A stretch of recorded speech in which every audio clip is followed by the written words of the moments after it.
इथं कुणी आसपास ना डोळ्याच्या म्हणून मित्रांनो आता कोणात 2025 चालू आहे आणि 2025 चालू आहे तरी देखील तुमच्या गाडीमध्ये डॅश कॅमेरा नाहीये तर खूपच जास्त चुकीचं आहे. इमर्जन्सीच्या वेळेला डॅश कॅमेरा खूप जास्त गरजेचा असतो. आपली चुकी नसते आणि समोरच्या येऊन आपल्याला मुद्दाम धडकतो किंवा कोणीतरी माणूस मुद्दाम आडवा येतो.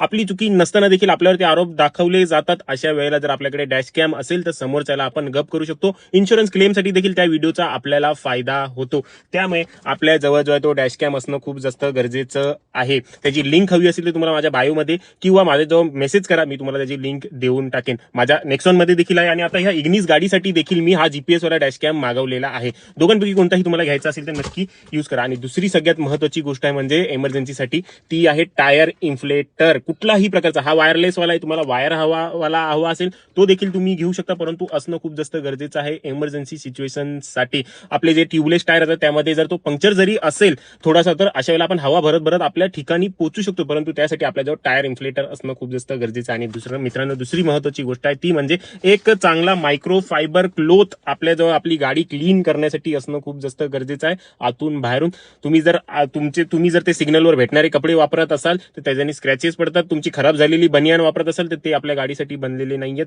क्लिअर कोट वरती खूप जास्त लवकर स्क्रॅचेस असतात, त्यामुळे मायक्रो फायबर क्लोथ वापरा, त्याच्याने आपल्या गाडीवरती स्क्रॅचेस खूप म्हणजे खूप कमी पडतात.